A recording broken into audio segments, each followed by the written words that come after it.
मंगला नाम चकरी तारो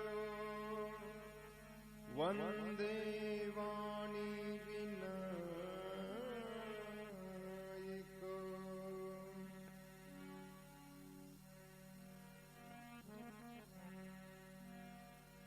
गुरुर्ब्रह्मा गुरुर्विष्णु गुरुर्ब्रह्मा गुरुर्विष्णु गुरुर्देव महेश्वर गुरुर्साक्षात् परब्रह्म तस्मै श्री गुरुवे नमः।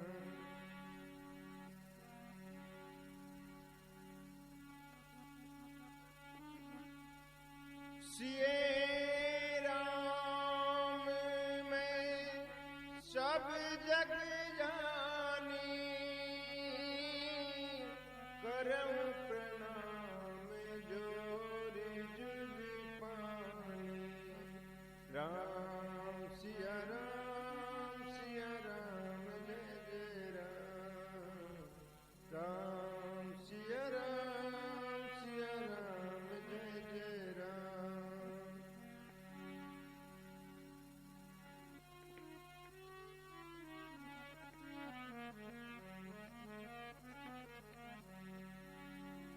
मंगल भवनी अमंगल हारी द्रवो सुदशरथ अजिरी बिहारी। दीन दयाल विरद संभारी हरहु नाथ मम संकट भारी।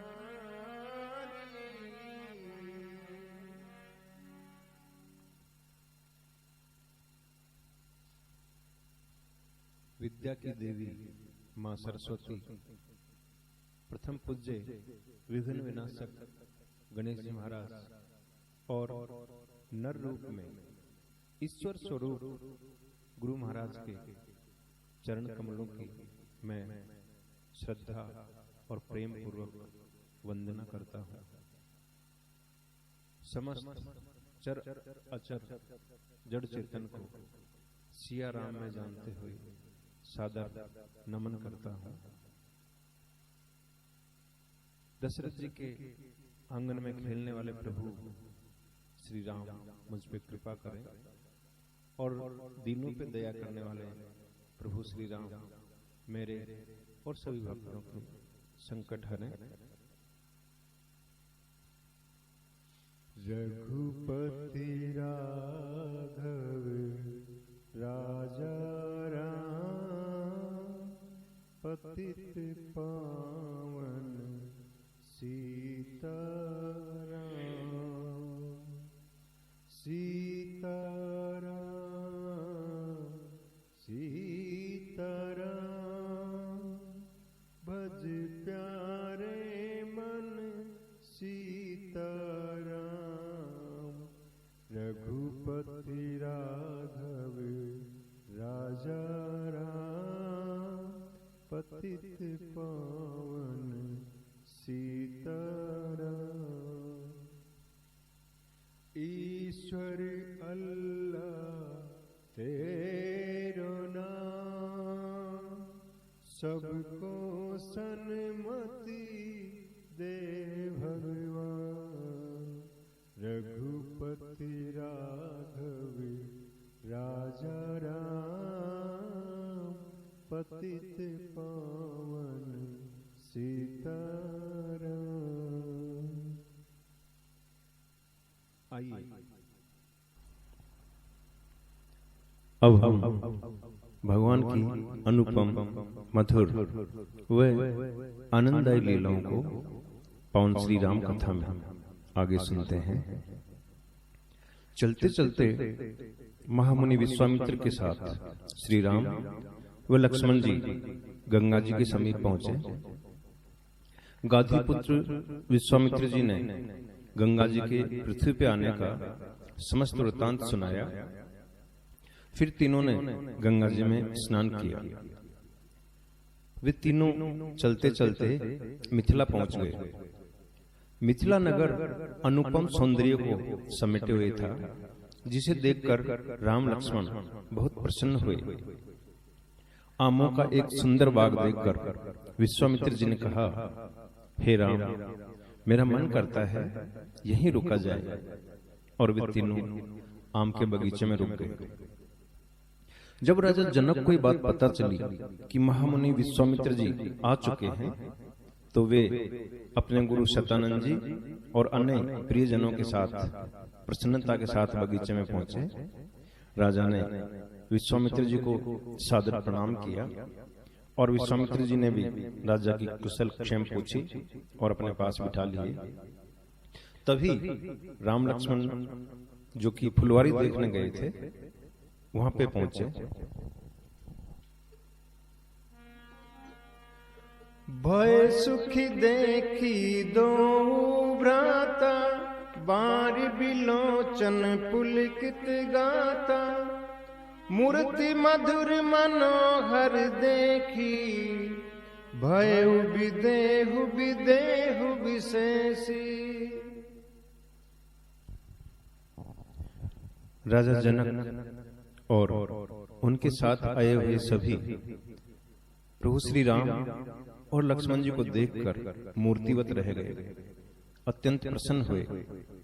विदेह राज जनक विशेष रूप से विदेह हो गए, अर्थात अपने तन मन की शुद्ध भूल गए।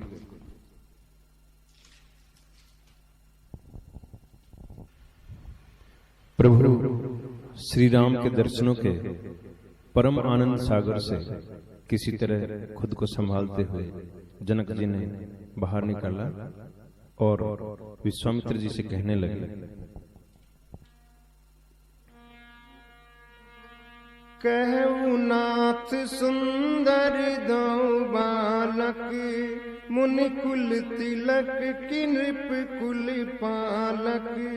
ब्रह्म जो निगम नेति कही गावा, उभय बेस धर की सोई आवा। राजा जनक विश्वामित्र जी से प्रभु श्री राम और लक्ष्मण जी के बारे में पूछते हैं। आइए सुनते हैं इस भजन में।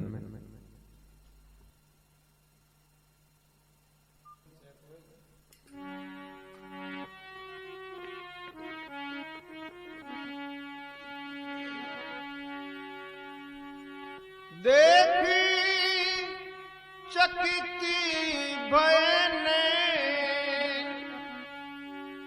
ये कौन है बालक। देख चकिती भयने, ये कौन है बालक।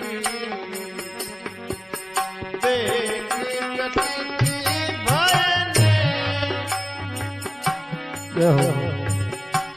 देख चकिती भयने, देख चकिती भयने। ये कौन है बालक। देख चकिती भयने, ये कौन है बालक। देख चकिती भयने, ये कौन है बालक। देख चकिती भयने।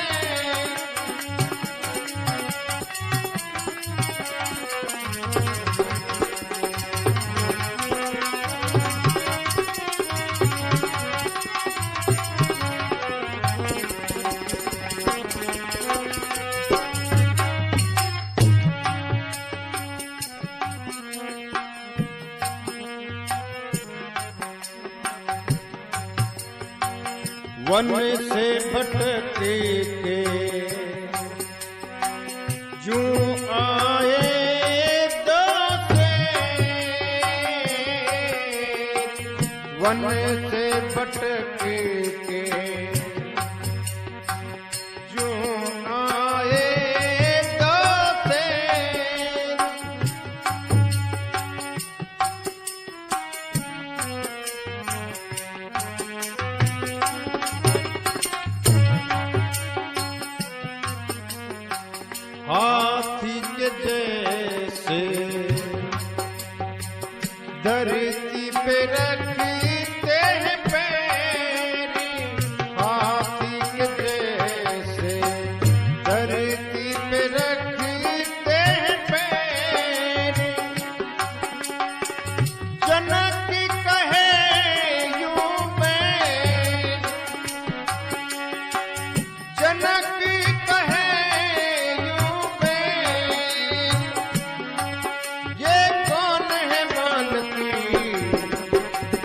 देख चकित भयने ये कौन है बालकी देख चकित भयने ये कौन है बालकी देख चकित भयने ये कौन है बालकी देख चकित भयने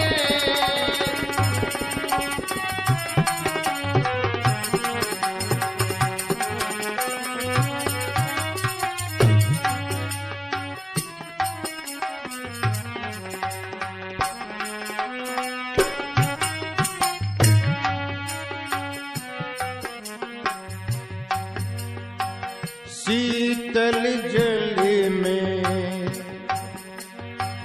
खिले हो कमल कोई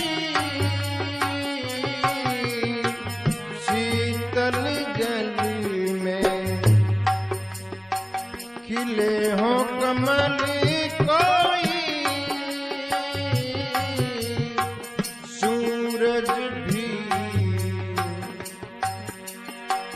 सूरज में भी तेज न इतना होई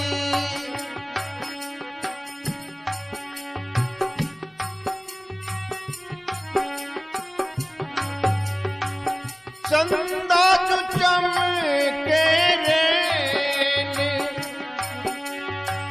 चंदा जो चमके रेन ये कौन है बालकी देख चकित भयने ये कौन है बालकी देख चकित भयने ये कौन है बालकी देख चकित भयने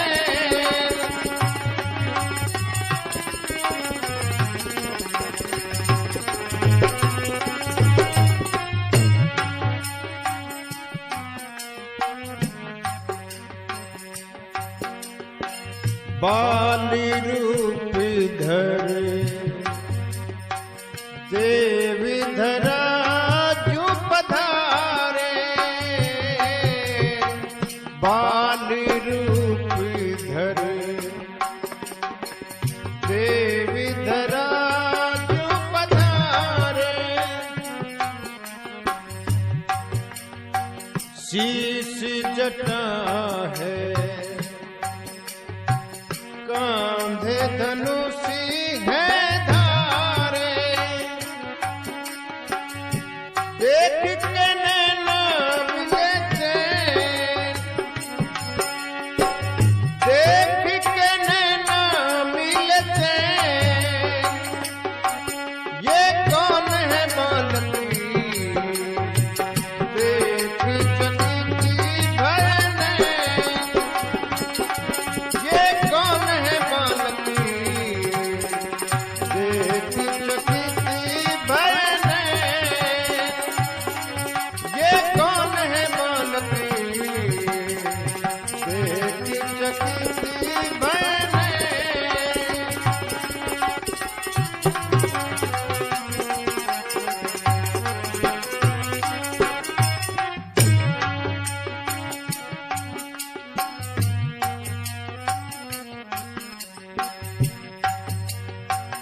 दशरथ नंदन चंदन है ये वीर दशरथ नंदन चंदन है ये वीर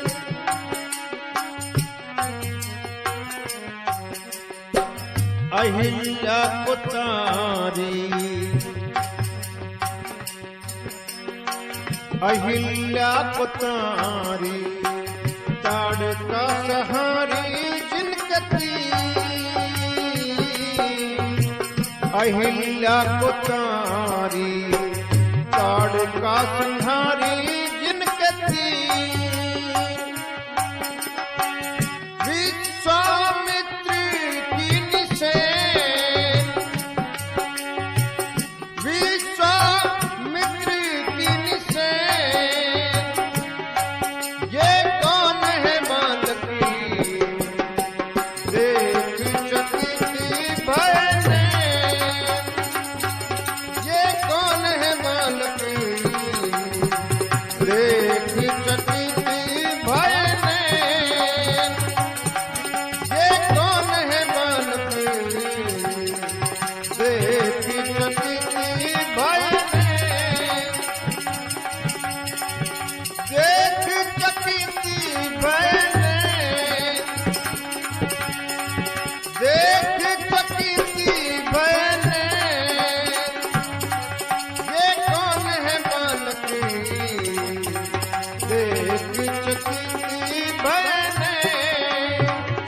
बोले रामचंद्र भगवान की जय हो, शंकर भगवान की जय हो। राजा जनक अत्यंत मधुर वाणी में पूछने लगे, हे स्वामी, ये सुंदर बालक किसी मुनि कुल के आभूषण हैं या किसी राजवंश के पालक हैं या फिर स्वयं ब्रह्म युगल रूप में आ गए हैं? तब विश्वामित्र जी ने कहा, ये रघुकुल मणि महाराज दशरथ जी के पुत्र श्री राम व लक्ष्मण हैं। महाराज ने मेरे हित के लिए इन्हें मेरे साथ भेज दिया। इन्होंने असुरों को मारकर यज्ञ की रक्षा की है। राजा जनक तीनों को महल में ले गए और महामुनि विश्वामित्र जी श्री राम और लक्ष्मण जी को एक सुंदर महल में ठहराकर खुद अपने महल में चले गए। लक्ष्मण जी के मन में नगर देखने की लालसा उमड़ रही थी, परंतु बड़े भैया वे गुरुजी के संकोच से कह नहीं पा रहे थे। छोटे भाई की मन की बात को प्रभु श्री राम ने भांप लिया और महामुनि विश्वामित्र जी से कहा, हे नाथ, लक्ष्मण की नगर को देखने की इच्छा है। अगर आप आज्ञा दें तो मैं इसे नगर दिखाकर कुछ ही देर में वापस ले आऊंगा। महामुनि विश्वामित्र जी ने आज्ञा दे दी और दोनों भाई नगर देखने चले। दोनों भाइयों की सुंदरता को देखकर बहुत से बालक उनके साथ साथ ही चल पड़े और नगरवासियों को जब ये बात पता चली कि बहुत ही सुंदर दिव्य बालक नगर में आए हुए हैं, तो सभी अपने कामकाज छोड़कर और देखने को दौड़े। युवतियों की तो नजर ही नहीं हट रही थी, वो झरोखों से मूर्तिवत तकती ही रह गए। युवतियां आपस में बात करती हैं कि ऐसी सुंदरता ना तो कभी देखी और ना ही सुनी। वे कहती हैं कि विष्णु भगवान के 4 भुजा हैं, इसलिए वो भी नहीं हो सकते। ब्रह्मा जी के 4 मुख हैं, इसलिए वो भी नहीं हो सकते। और शिव जी का तो बेस ही विचित्र है, वो तो हरगिज नहीं हो सकते। फिर ये भला कौन है? एक सखी कहती है, मैंने सुना है ये महाराज दशरथ के सुपुत्र हैं, महामुनि विश्वामित्र जी के साथ आए। इन्होंने बड़े बड़े राक्षसों को मार गिराया और ये जो श्याम वर्ण है, जिनका सुंदर मुखमंडल है, ये श्री राम है और इनके साथ गोरे रंग वाले लक्ष्मण हैं। दूसरी सखी कहती है, ये जानकी की योग्य वर है। राजा जनक अगर इन्हें देख लें तो अपनी प्रतिज्ञा भूल जाएंगे। तभी तीसरी बोलती है, मैंने सुना है राजा जनक इन्हें देख चुके हैं, फिर भी अपना प्रण नहीं छोड़ रहे हैं, कैसे नादान है। एक सखी कहती है, विधाता सबको उचित फल देते हैं, इसलिए जानकी को यही वर मिलेंगे। तब एक सखी कहती है, इनका विवाह जानकी से हो जाए तो बड़ा ही अच्छा हो, फिर ये यहाँ पे आया करेंगे और हम इन्हें जीव भर के देखा करेंगे, नहीं तो इनके दर्शन दुर्लभ ही मानो। फिर एक सखी कहती है, कहाँ ये कोमल राजकुमार और कहाँ शिव जी का कठोर धनुष, ये कैसे तोड़ पाएंगे। तभी एक सखी उत्तर देती है, मैंने सुना है ये कोई साधारण राजकुमार नहीं है, इन्होंने गौतम नार अहिल्या को तारा है, जिसने बड़ा भारी पाप किया था। सजनों, मैं समझता हूं कि स्त्री को भगवान ने जो सबसे बड़ी शक्ति दी है वो है सतीत्व की शक्ति। इसी शक्ति से सती सावित्री ने यमराज को भी वापस लौटा दिया था और अपने पति के प्राण बचाए थे। सती अनुसुईया ने ब्रह्मा, विष्णु व महेश को 6-6 महीने के बालक बना दिए थे। अपनी पति के सतीत्व के बल पे ही जलंधर राक्षस को स्वयं शिवजी नहीं हरा पाए, जिनके लिए कहा जाता है कि वे सृष्टि का संहार करते हैं। इतनी बड़ी शक्ति को चंचल पापी मन की एक पल की संतुष्टि के लिए, जो कि स्त्री अपने पति से भी प्राप्त कर सकती है, उसे खो देना हरगिज उचित नहीं है। जिस चीज को खोकर पुनः प्राप्त किया जा सके उसे खो दे तो कुछ नहीं, जैसे धन। लेकिन जिस चीज को खोकर दोबारा किसी भी कीमत पे हासिल ना किया जा सके उसे हरगिज नहीं खोना चाहिए। अहिल्या ने तो सतीत्व खोया तो उसे पत्थर की होना पड़ा, और इस कलयुग में जो सतीत्व को खो देती है उसे दुनिया वाले ताने दे दे करके पत्थर की कर देते हैं। और ये बात केवल स्त्री पे ही लागू नहीं होती है, यही बात पुरुष पे भी लागू होती है। हनुमान जी ने ब्रह्मचर्य के बल पे क्या क्या करके दिखाया, ये किसी को बताने की जरूरत नहीं है। फिर आगे वो युवती कहती है कि ये अवश्य ही धनुष तोड़ेंगे, इस विश्वास को न छोड़ो। नगर के बालकों ने बहुत उत्साह और चाव से दोनों भाइयों को यज्ञशाला दिखलाई। बालक किसी न किसी बहाने से प्रभु श्री राम को छूते हैं और बहुत ही खुश होते हैं, प्रसन्न होते हैं। और फिर दोनों भाई बालकों को समझाकर प्रेम से विदा करते हैं और खुद महामुनि विश्वामित्र जी के पास आकर के और वहां मुनिवर को नगर की शोभा बतलाई। ज्ञान चर्चा में और अनेक कथाएं सुनते सुनाते शाम हो गई, और फिर रात्रि में प्रभु श्री राम ने महामुनि विश्वामित्र जी के चरण कमल की सेवा की, और बार बार कहने पे वो वहां से आए और अपने कक्ष में चले गए। तब लक्ष्मण जी ने अपने बड़े भैया श्री राम के चरणों की सेवा की, और बार बार श्री राम के कहने के बाद उन्होंने भी विश्राम किया और प्रभु श्री राम सो गए। मंगल भवने अमंगल हारी, द्रवौ सो दशरथ अजिर बिहारी। राम सिया राम जय जय राम। राम सिया राम जय जय राम। दीन दयाल बिरदु संभारी, हरहु नाथ मम संकट भारी। राम सिया राम जय जय राम।